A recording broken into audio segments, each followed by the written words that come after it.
This seminar describes about mechanical ventilation, the general aspects.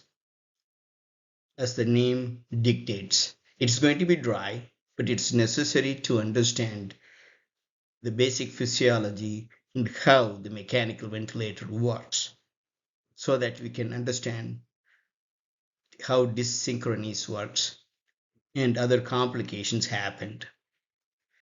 With that introduction, let's move on.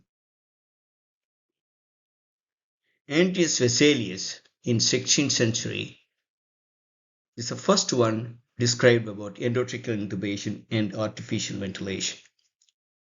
4 centuries later, negative pressure ventilator first introduced in clinical practice. In 1950s, tracheostomy with positive pressure ventilation introduced during polio epidemic. 20 years later, the PEEP was introduced in patients with ARDS. In the United States, 310 persons per 100,000 adult populations undergo invasive ventilation for non-surgical indications. If you consider the post-surgical patients, there are lots of patients undergo invasive ventilation in United States. Just throw in this particular slide, which was published a few months ago. As you can see, in the last 8 years, the incidence, the usage of high-frequency ventilations went up and up. This dip is during COVID epidemic and also non-invasive ventilations, while the invasive ventilation remains the same. There is no uptick about the invasive ventilation. So what are the indications for invasive ventilation? When you need airway protection for a patient with a decreased level of consciousness, especially when the GCS is 8 or less, we need to protect the airway. Second, hypercapnic respiratory failure. It could be from airway, chest fall, or respiratory muscle disease. Third, hypoxemic respiratory failure. Third, circulatory failure or shock. Basic physiology. At any given point of time, the ventilation follows the equation of motion of the respiratory system. That is, airway pressure is equal to initial alveolar pressure plus resistance and flow plus tidal volume and the elastance of the respiratory system. Initial alveolar pressure at the beginning of inspiration, which can be atmospheric or greater than atmospheric pressure based on the underlying disease. Especially in patients with chronic obstructive airway disease, expiratory time may be too short to allow the respiratory system to return to its relaxation volume. That causes intrinsic PEEP or auto PEEP. Airway pressure measured by an end expiratory occlusion is referred to as total PEEP. Elastic characteristic of respiratory system. Elastic characteristic that is inverse of compliance of the respiratory system. Another terminology one should understand is plateau pressure. That is airway pressure measured during end inspiratory occlusion. That is called plateau pressure. Based on the equation of motion, the compliance of the respiratory system is equal to tidal volume times plateau pressure minus initial alveolar pressure. Resistance represents the pressure difference required to generate flow from one end of the tube to the other end of the tube.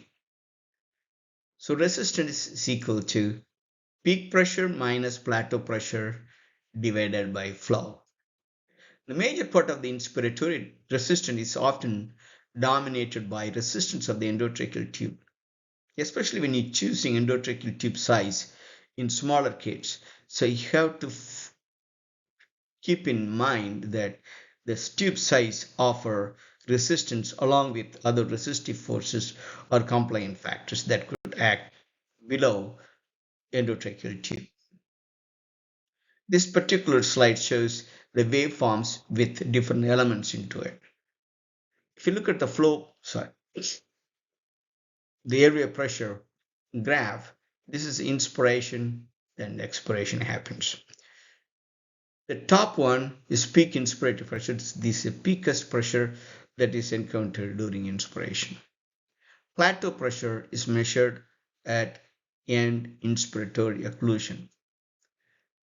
The peak minus plateau pressure gives a driving pressure that is very important. There is a major determinant of mortality. Higher the driving pressure, more mortality. The difference between peak pressure and plateau pressure tells you the resistive forces acting on the respiratory system. So you have to keep in mind, and also you need to monitor these forces when you are doing mechanical ventilation. There are two simple maneuvers, end inspiratory occlusions and expiratory occlusions. They determine the major physiological abnormalities of the respiratory system. You need to remember these two. Most of the ventilators gives an ability to measure these two measurements. End expiratory occlusions to detect the PEEP in obstructive airway diseases. In those, the practical difficulty is the patient needs to be completely passive in order to do end expiratory occlusion. In a normal patient, it's hard to do end expiratory occlusions in the absence of neuromuscular blocking agent. End inspiratory occlusions often shows low compliance in ARDS patients, often done. It is much easier to do than end expiratory occlusion because vast majority of the patient with severe ARDS do get lots of sedation or neuromuscular blocking agent. There are four elements determining the phases of respiratory cycle. Number one, trigger phase that initiates breath. Second is target phase, the pressure or flow that will be maintained until the inspiration ends. That is target. Third, cycling phase, how the inspiratory phase ends. When the variable reaches the preset value, the variable could be flow or pressure, then the passive expiratory phase starts. So there are four phases. Trigger phase, which initiates. Target phase, it is pressure flow reached the phase. In the cycling phase, when the inspiration ends, then the passive expiratory phase starts. The trigger phase initiates a breath. When the ventilation is fully controlled, the trigger value is time. The breath is initiated at fixed intervals. For example, if you put the respiratory rate as 12, the patient is going to breathe, or the ventilator is going to deliver a breath every 5 seconds. If you set the rate at 20, the ventilator is going to give a breath every 3 seconds. So the time after the third second or after the fifth second, the ventilator is going to trigger the breath. When the ventilator synchronizes with the breath delivery, the signal related to the patient's respiratory effort, that is inspiration initiated, given flow or pressure decrease, is detected by the ventilator. So the more modes like synchronized intermittent mandatory ventilations, where the ventilator synchronizes with the breath initiated by the patient. How the ventilator identifies or understands the initiation of breath by detecting the flow changes and the pressure changes in the tubes. Then target phase. Target is usually either pressure or flow that will be maintained until the inspiration ends. Cycling phase. Cycling phase determines the end of inspiratory phase. What determines the end of inspiration? Either preset value of pressure flow is reached, or the time should be time cycle, every 3 seconds or every 5 seconds, as said by the clinician. When the variable reaches a preset value or passive expiratory phase starts, so breath can be fully controlled. Where the trigger and cycling are time controlled, the target variable is reached passively. Patient does not actively contribute to the breath in fully controlled. So often the modes are called intermittent mandatory ventilation or CMV, continuous mandatory ventilations, where the patient does not participate in the ventilation. The ventilator determines when to give what preset value it needs to achieve during each breath. Partially suppressed or assisted breaths. The combination of ventilator assistance and patient effort occurs in the same cycle. These modes are often used in patients in ICU. The fully controlled modes often used in patients in operation in war. Unassisted when the inspiratory flow is generated entirely by respiratory muscles. This is often seen or used during the weaning process.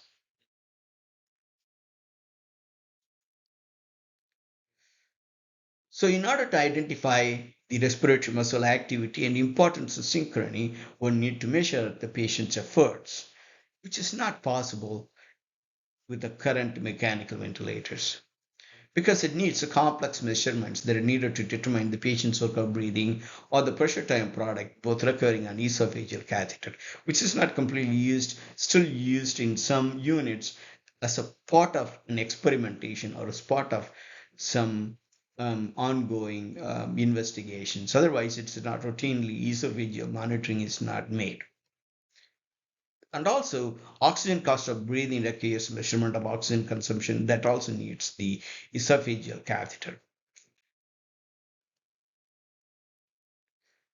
During respiratory distress, the patient's work of breathing can increase all the way up to sixfold. The major goal of mechanical ventilation is to reduce the work. The patient respiratory drive is modulated via chemoreceptors and also can be modulated by sedation and PaO2, pH, and PaCO2. The trigger sensitivity and inspiratory peak flow also have important influence on the respiratory drive and work of breathing. So you have to keep in mind by adjusting trigger sensitivity and inspiratory peak flow, one can reduce work of breathing and also improve the patient ventilator synchrony. What extent the patient work of breathing should be reduced by the particular ventilatory strategy? One has to remember excessive unloading can lead to muscle dysfunction and atrophy with subsequent weaning difficulties. So, support is good but should not be excessive, should not fully unload. During the acute phase of illness, the patient efforts needs to be decreased or suppressed and needs to be supported. That means you can give a full support or give a full sedation in order to improve the synchrony. But during the recovery phase, the optimal balance needs to be hit by providing ventilatory assistance. This is the hardest part. How much is enough? How much is optimal without causing disuse, atrophy, so on and so forth. What is patient ventilator asynchrony? It defined as a mismatch between patient's inherent inspiratory and expiratory times and those delivered by the ventilator. It's a frequent problem during mechanical ventilation. It occurs in about 1/3 of the patients. The patient with the greater number of dyssynchronies have poorer outcomes like longer duration of ventilation, longer ICU stays, and higher mortality. So identifying and avoiding dyssynchronies is part of mechanical ventilation. Worse outcomes can be explained with increased tidal volume, breathtaking, intrinsic PEEP, or regional hyperinflation. The complications of mechanical ventilations are most often caused by high intrathoracic pressure generated by the ventilator. And also, mechanical ventilation can cause alveolar and system inflammation by giving higher pressures, higher volume, and also provide inappropriate neural stimulations. All of them can be caused by, so simply putting, because of the mechanical ventilator. There is an evidence of crosstalk between the lung and the brain and the lung and the kidneys that is all influenced by mechanical ventilation. Many of the complications of mechanical ventilations can be potentially avoided or minimized because these complications have been identified and studied well in the past 25 years. By reducing the need, we can mitigate the complications arise from mechanical ventilation. How to initiate mechanical ventilation? Well, first we need to intubate. Prior to intubations, one need to pre-oxygenation either by mask ventilation. Sometimes one has to do non-invasive ventilation, and high-flow nasal cannula to achieve the pre-oxygenation. To avoid gastric aspiration, rapid sequence intubation using a sedative drug and a neuromuscular blocking agent is often recommended. This is a flow diagram for difficult intubations. It's more so in high intensive care unit or emergency departments than in OR. OR, the patient was assessed before, then you are prepared to deal with the airway. In ICU and the emergency department, and also out of hospital intubations, while the patient is sick, you don't have any prior idea about anatomy and also the NPO status of the patient. So everyone needs to have proficiency in using laryngoscopy and also availability of laryngoscopy in those areas so that you can avoid difficult situations. If the laryngoscopy did not work and use supraglottic airway device, and if nothing works, and eventually ended up in cricothyroidectomy. To talk about difficult airway, it is another subject by itself that we can pick up on another day. The high intrathoracic pressures resulting from high plateau pressure can negatively impact right ventricular afterload and function. So one has to remember, normal breathing, the intrathoracic pressure is negative. When you do a positive pressure ventilation that happens with the modern mechanical ventilator, it changes negative intrathoracic pressure to the positive intrathoracic pressure.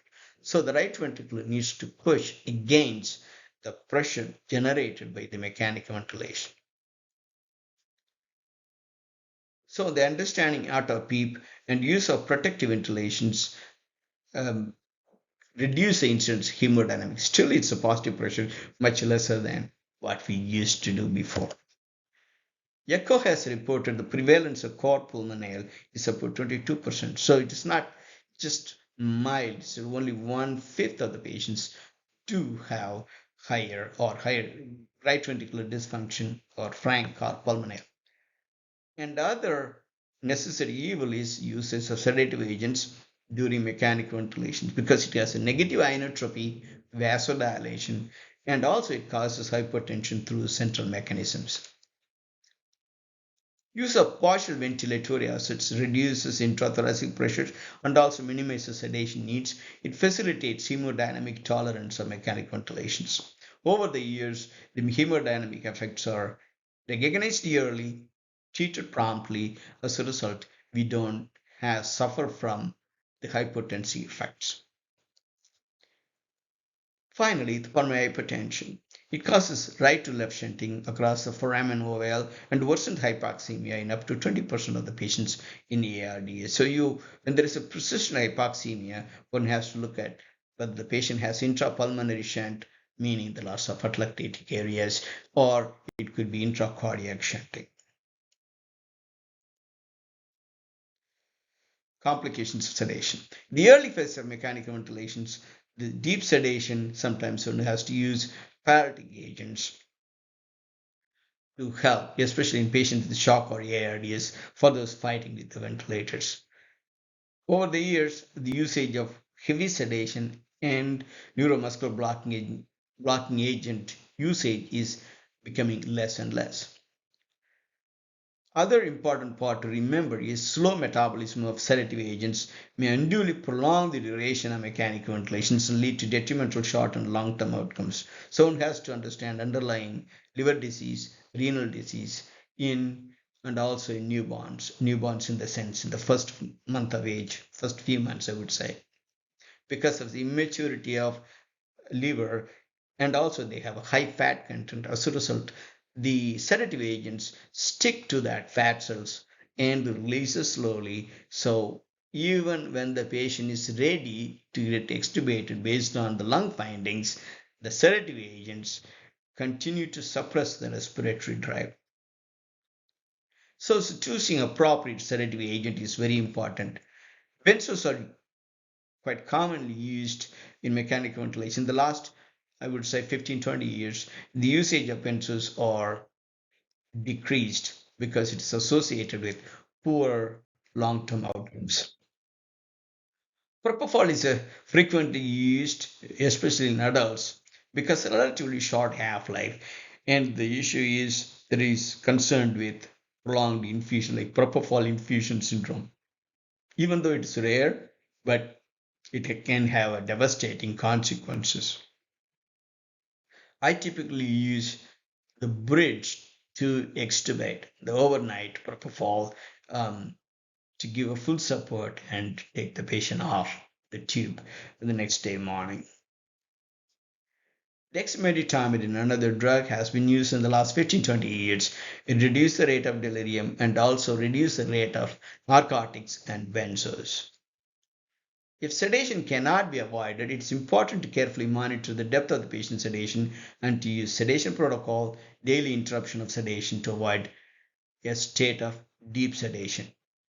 We use state behavioral scales, SBS, and if your institution use another sedation scale to monitor the depth of the sedation, to do so, that will prevent unnecessary deep sedation in patients in mechanical ventilation.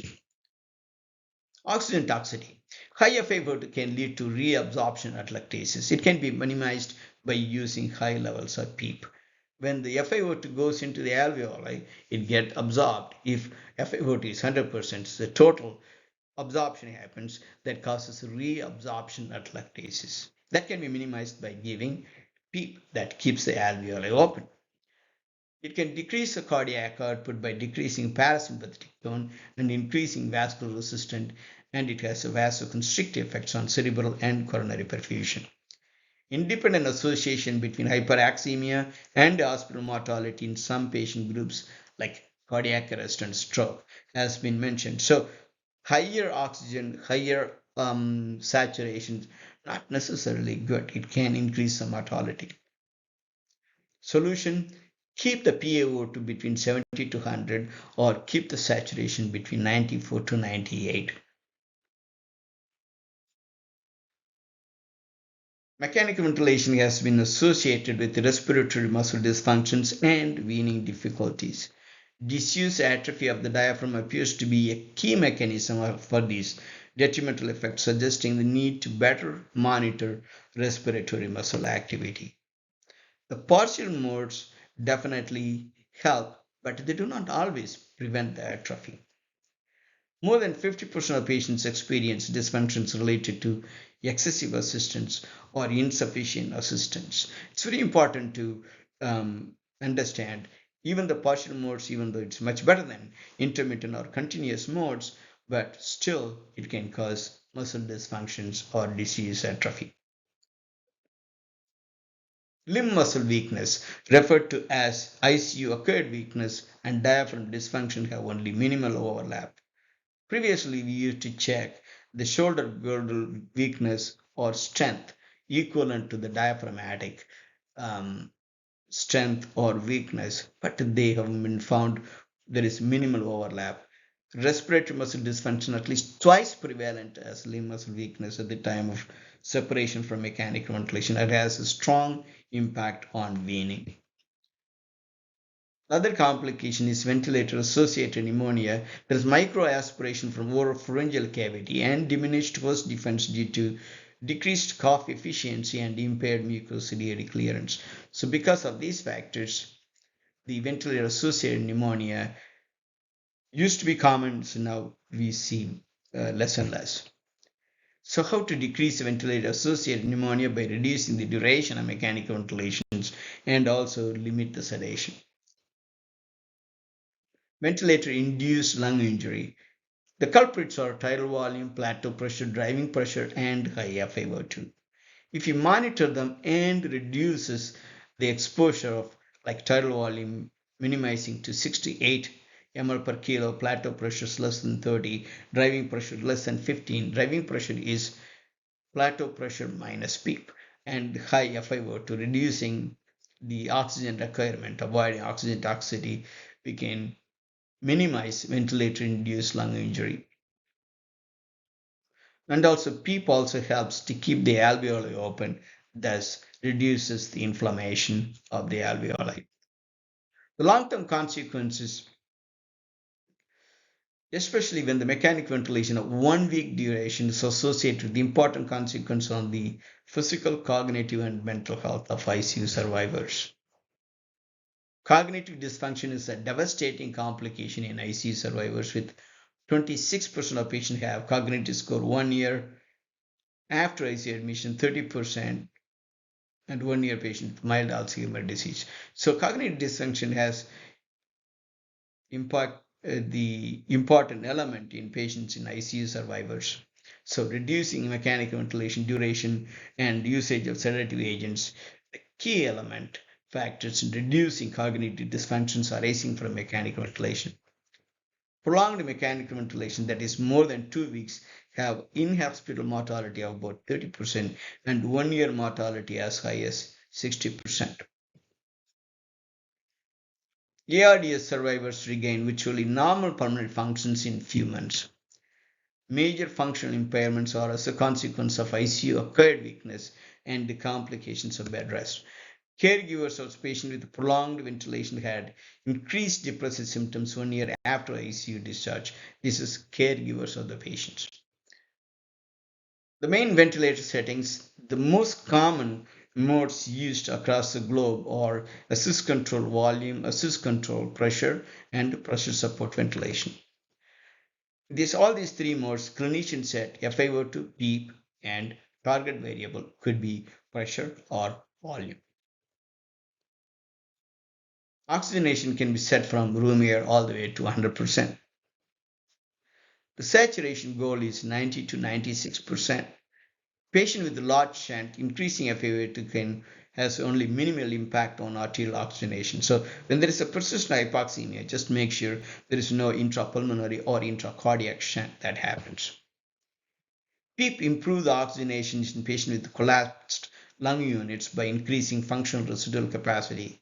PEEP can maintain open recruit lung areas, thus reduce repeated opening and closure of the alveoli. Target variable for AC ventilation can be volume or pressure. Neither has been proven to be superior to one to another. Whether pressure cycled or volume cycled ventilator, the outcome variables are not very different. But when you do a volume target, so you have to monitor pressures the same way when you have a pressure target, so you need to monitor the volume, because based on the compliance of the lung, either pressure changes or volume changes that have detrimental effect on the overall outcome of the patient. So that needs to be completely continuously monitored. In the past, our major goal of mechanical ventilation is to get normal blood gas. Currently, to ensure ventilator-induced lung injury is minimized while maintaining adequate but not necessarily normal blood gas. So that is the difference between 20 years ago and now. The current recommendation for setting tidal volume is keeping for a predicted body weight 6 to 8 ml per kilo. Partial modes are very popular, frequently used, and well tolerated. There are two concerns. Sometimes the assistance can be over assistance. Despite the use of partial support, insufficient muscle use can lead to atrophy and dysfunction. So when you do give an assistance, make sure we are not overutilizing it. It's kind of hard. It comes with experience. Because the tidal volume cannot be controlled, patients with a high respiratory drive may generate excessive tidal volume. There was a nice article published in NEJM 2015 where high flow, regular nasal cannula, and BiPAP and the effect on the mortality. It found the BiPAP had more mortality, even to my surprise. The reason being the tidal volume varies as the patient improves. On the other hand, high flow nasal cannula does not create bigger tidal volume, so it was gentler to the lung. As a result, the patient mortality is decreased when you use high flow nasal cannula when compared to even BiPAP. So more so in patients intubated. So keep that in mind.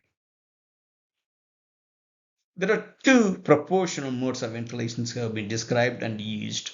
One is NAVA, another one is PAV. Proportional assist ventilation, neurally adjusted ventilatory assist. Both requires relatively preserved neuroventilator drive. The patient has to have a respiratory drive on his or her own. These modes deliver pressure in proportion to patient's demand and let the patient regulate the tidal volume. Proportional assist ventilation, the real-time calculation of equation of motion of the respiratory system based on automated measurements of respiratory system compliance and resistance. The clinician sets percentage of assist, like 40% assist, 60% assist. Start with 80% as the patient improves and reduce the assist. And the ventilator calculates compliance and the resistance of the patient instantaneously and deliver appropriate tidal volume. NEVA uses electrical activity of the diaphragm and is called neurally adjusted ventilatory assist. Clinician needs to set proportional factors between electrical activity of the diaphragm and the pressure. That's all you need to set. In both the modes, tidal volume, frequency, pressure are not set by the clinician. The ventilator adjusts, then it delivers the tidal volume and the frequency and the pressure needed for that patient in that particular moment. Both modes are very effective in reducing dysynchronies and adapting to changes in ventilator demand. That has a huge implication on the mortality because the patient doesn't fight with the ventilator. Acute respiratory distress syndrome is defined by new onset or worsening respiratory symptoms with bilateral opacities on chest radiography. PF ratio 300 or less while receiving PEEP of 5 or more. ARDS patients have low respiratory system compliance, high pressures, and high risk of ventilator-induced lung injury. Minimizing the risk of VILI has improved survival. Different techniques have been used to try to prevent intubation in patients with hypoxemic respiratory failure, including non-invasive ventilation. The recent addition is high-flow nasal cannula, increasingly used in acute hypoxemic respiratory failure. It improves the comfort, decreases dyspnea, decreases mouth and airway dryness sensation compared with conventional oxygen therapy. Then how to limit VILI? Limiting the tidal volume and allowing permissive hypercapnia. Our aim is not to get the absolutely normal blood gas. Our aim is to get acceptable blood gas. Sometimes extracorporeal circulations remove excessive carbon dioxide that help reduce using high tidal volumes. Second question is how to set the best PEEP. The initial focus was to improve oxygenation with high PEEP, but the current thinking is that any improvement in outcomes with higher PEEP is due to reduction in ventilator-induced lung injury rather than just high PEEP. Meta-analysis, especially in patients with severe ARDS, showed 5% lower mortality by using PEEP. High PEEP SASI strategy improved several secondary endpoints, such as hypoxemia, use of rescue therapies, and duration of organ failure and mechanical ventilation. So the high PEEP strategy definitely improves in severe RDS patients. Another reanalysis of 9 randomized controlled trials in ARDS compared with the impact of tidal volume, PEEP, plateau pressure, and driving pressure on outcomes. That study showed driving pressure, which is plateau pressure minus PEEP, has highest impact on the mortality than other parameters. Another trial, lung safe trial, it suggests usage of tidal volume 6 ml per kilo of predictive body weight, limiting the plateau pressure, limiting the driving pressures less than 15, and high PEEP level, that is more than 10, in patients with severe RDS seems beneficial. Moderately severe and severe RDS defined as PF ratio less than 150 mm of mercury. In those patients, adjunctive therapies such as neuromuscular blockade, prone positioning results in improved survival. Evolia trial identifies what juncture ECMO needs to be used. The current recommendation is if prone position is ineffective in improving oxygenation, these patients can be treated with ECMO. The other important things we do in hypoxemic respiratory failure is alveolar recruitment. That is, sustained inflation of 35 to 40 centimeter water is obtained after 10 seconds. It improves oxygenation, but its benefit on patient outcome is still controversial. It's often done every 3 to 4 hours.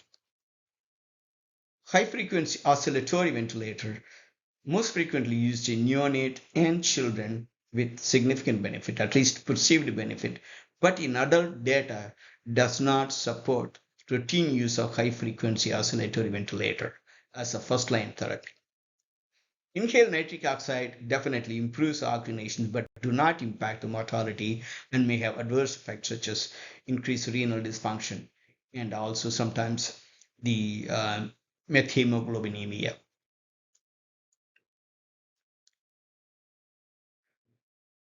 Protective ventilations in patients with normal lungs. Those who are undergoing major surgical procedures, patients who are not ARDS yet at presentation, and brain dead patients who are potential lung donors. In post-surgical patients, low tidal volume PEEP without or with recruitment maneuvers has shown reduction in post-operative complications and also lower healthcare utilization when protective ventilation strategy was used. Protective ventilation is not associated with any additional risk of intraoperative complications. So current recommendation is even in post-surgical patients, protective lung strategy improves the outcome. Intubated patients not presenting with ARDS and admissions like pneumonia patients getting intubated. Lower tidal volume associated with shorter duration of mechanical ventilations. Lower tidal volume has beneficial effects on all important outcomes like evolution to ARDS, pneumonia, hospital length of stay, and mortality.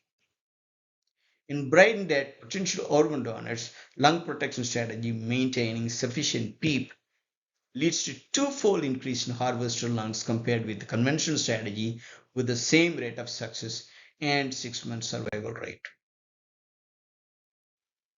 Ventilation in patient with obstructive airway disease is a little tricky because the worsening of respiratory mechanics can happen because of increased airway resistance, expiratory collapse of small airways limiting expiratory flow, development of auto PEEP and hyperinflation, and increased work of breathing.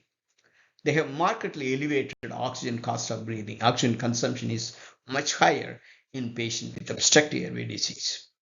So non-invasive ventilation is often used in patients with obstructive airway diseases because it improves ventilatory efficiency by decreasing the respiratory rate, decreasing the work of breathing, and increases alveolar ventilation by increasing tidal volume. NIV often prevent the need for intubations and it reduces. Even though non-invasive ventilation works great in obstructive diseases, there are indications for intubations. When the patient has a decreased level of consciousness or severe respiratory acidosis despite non-invasive ventilation. Aim in obstructive airway diseases to minimize the dynamic hyperinflations while maintaining reasonable, acceptable values of pH and oxygenations, but not normal PaCO2. The important aspects we need to focus on: minimize the minute ventilation and increase the inspiratory flow, and decrease the inspiratory time, thus give more time for expiration or the lung deflations to occur.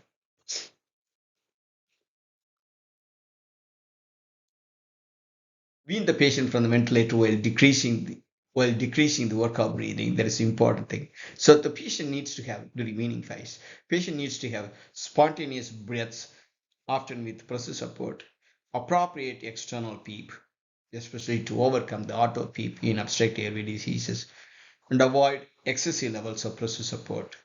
Pressor support set to decrease work of breathing, but also to limit the tidal volume. So that's what you need to do in patients with obstructive airway disease. Finally, weaning. The weaning process itself takes 40% of the total duration of mechanical ventilation.